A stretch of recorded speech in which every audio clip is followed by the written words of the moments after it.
A King's Gambit Young Thug's plea deal. Atlanta, home of trap music, and the heart of the Young Thug saga. Jeffrey Williams, the man behind the music, found himself in a legal battle for the ages, the YSL case. A case that gripped the nation. It had everything: gang accusations, rap lyrics as evidence, and a whole lot of drama. The trial dragged on, it became Georgia's longest, then a plot twist. Young Thug took a plea deal, guilty, the charges, participating in criminal street gang activity. It felt like a curveball. Had the prosecution's case crumbled, or was Thug simply cutting his losses? The plea deal was a gamble, a high-stakes poker game. Thug admitted to 6 charges, drugs, firearms, serious stuff. But this move also took the harshest penalties off the table. It was a calculated risk, one that ultimately led to his freedom. But this wasn't just about legal strategy. This was about a man wrestling with his choices and hoping for a second chance. Freedom's price, understanding the sentence. The courtroom buzzed with anticipation. Judge Paige Reese Whitaker held Young Thug's fate in her hands. What would the sentence be? Years behind bars, or a chance at redemption? The gavel fell. Time served. 15 years of probation. A collective gasp filled the room. A lenient sentence? Some argued yes, considering the charges. Others saw it as a chance for rehabilitation. The judge had weighed the evidence, the prosecution's case, the defense's arguments, and Thug's own words. Words filled with remorse, words that painted a different picture.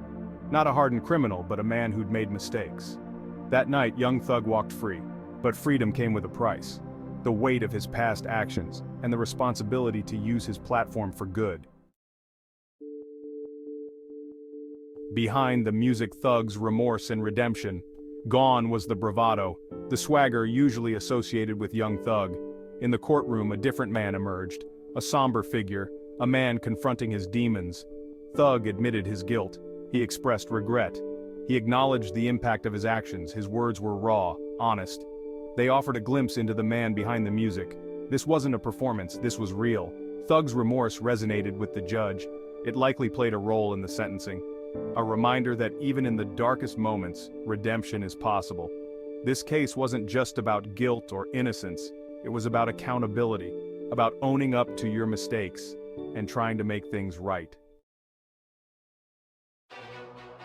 Section 4. Lyrics on trial. A dangerous precedent? The YSL case wasn't just about Young Thug. It sparked a debate about art, about freedom of expression, about the very nature of justice. The prosecution used Thug's lyrics against him. They painted a picture of a criminal mastermind.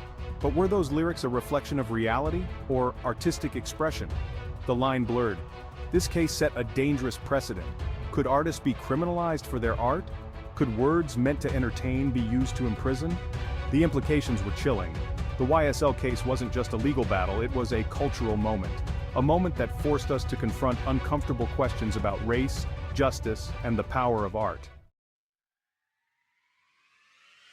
Section 5. A broken system. The YSL case and criminal justice reform. The YSL case exposed the cracks in our justice system, cracks that disproportionately impact black men.